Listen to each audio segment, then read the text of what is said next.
നടി ഹണി റോസ് നൽകിയ ലൈംഗിക അതിക്രമ പരാതിയിൽ പോലീസിന്റെ അതിവേഗ ഇടപെടൽ.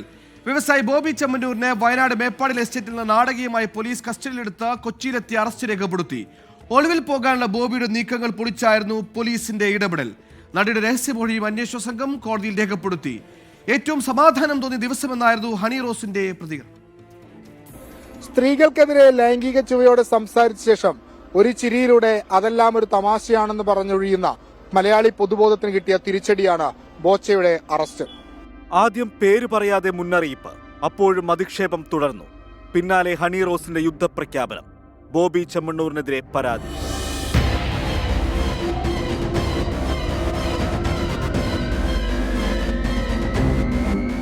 രണ്ടാം മണിക്കൂറിൽ കേസ്. 10 മണിക്കൂർ തികയും മുമ്പ് Ernakulam central police Wayanad Boche 1000 acre വളഞ്ഞ് ബോബി ചെമ്മണ്ണൂരിനെ പൊക്കി. എറണാകുളം സെൻട്രൽ SI അനൂപ് ചാക്കോയുടെ നേതൃത്വത്തിലുള്ള സംഘമാണ് ബോബി ചെമ്മണ്ണൂരിനെ പിടികൂടിയത്.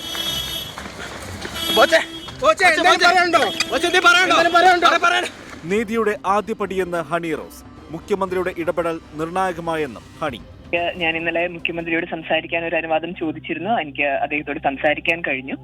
അപ്പൊ ഞാൻ എന്റെ ബുദ്ധിമുട്ടുകൾ, എനിക്കുണ്ടായ ബുദ്ധിമുട്ടുകളെല്ലാം അദ്ദേഹത്തെ ധരിപ്പിക്കുകയും ചെയ്തിരുന്നു. ഏറ്റവും പെട്ടെന്ന് അതിനുള്ള നടപടി സ്വീകരിക്കുമെന്ന് അദ്ദേഹം എനിക്ക് വാക്ക് തന്നിട്ടുണ്ടായിരുന്നു. ഒരു ചെറിയ വിഷയമല്ല നമ്മൾ അഡ്രസ് ചെയ്തേക്കുന്നത്. ഞാൻ തന്നെ ഒരു കുറെ കാലങ്ങളായിട്ട് അനുഭവിക്കുന്ന ഒരു ബുദ്ധിമുട്ടാണ് അത്. അതിലെന്നെ തള്ളിവിട്ട, അതിൽ മെയിൻ ഒരു റീസൺ ഞാൻ വിശ്വസിക്കുന്ന ഒരു വ്യക്തിയാണ് ഇന്നിപ്പം അറസ്റ്റിലായേക്കുന്നത്. അപ്പൊ എന്നെ സംബന്ധിച്ചിടത്തോളം എനിക്ക് ഹ്യൂജ് ഒരു റിലീഫാണ് ഇപ്പൊ കിട്ടുന്നത്. സെൻട്രൽ ACP ജയകുമാറിന്റെ നേതൃത്വത്തിൽ പ്രത്യേക അന്വേഷണ സംഘം രൂപീകരിച്ചിട്ടുണ്ട്. ഹണി റോസിന്റെ ഫേസ്ബുക്ക് പോസ്റ്റിന് താഴെ അശ്ലീല കമന്റിട്ട കേസിൽ കൂടുതൽ അറസ്റ്റുകൾ ഉണ്ടാകുമെന്ന് DCP അശ്വതി ജിജി.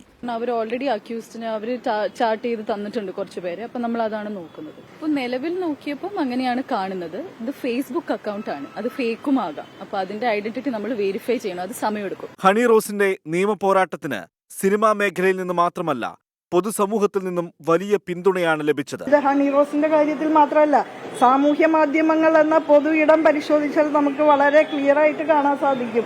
സ്ത്രീകളാണെങ്കിൽ ഏത് നേതൃത്വപരമായ പങ്കുവഹിക്കുന്നവരായിക്കോട്ടെ, അവരെ ഇകഴ്ത്തി കാണിക്കുന്ന തരത്തിലുള്ള മോശപ്പെട്ട കമന്റുകൾ വ്യാപകമായിട്ട് നമുക്ക് കാണാൻ സാധിക്കും.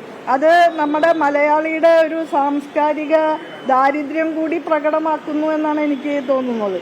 BNS 75 IT വകുപ്പടക്കം ജാമ്യമില്ലാ വകുപ്പുകളാണ് ബോബി ചെമ്മണ്ണൂരിനെതിരെ ചുമത്തിയിരിക്കുന്നത്. കോടതി ജാമ്യം അനുവദിച്ചാലും ബോബി ചെമ്മണ്ണൂരിന് കനത്ത തിരിച്ചടിയാണ് പോലീസ് നടപടി. സമൂഹ മാധ്യമങ്ങളിൽ സ്ത്രീകൾക്കെതിരെ നടക്കുന്നത് സൈബർ ആക്രമണങ്ങളല്ല, സൈബർ ബലാത്സംഗമെന്നാണ് KK രമ കഴിഞ്ഞ ദിവസം പ്രതികരിച്ചത്. അത്തരത്തിലുള്ള ആക്രമണങ്ങളിൽപ്പെട്ട് ട്രോമയിലായി പോയിട്ടുള്ള സ്ത്രീകൾക്ക് കരുത്താകുന്ന പോരാട്ടമാണ് ഹണി റോസിന്റേത്. അവരെ പിന്തുണയ്ക്കേണ്ടത് പൊതുസമൂഹത്തിന്റെ കൂടി ആവശ്യകതയാണ്. കൊച്ചിയിൽ നിന്ന് വിഷ്ണു സുരേഷ്, 24.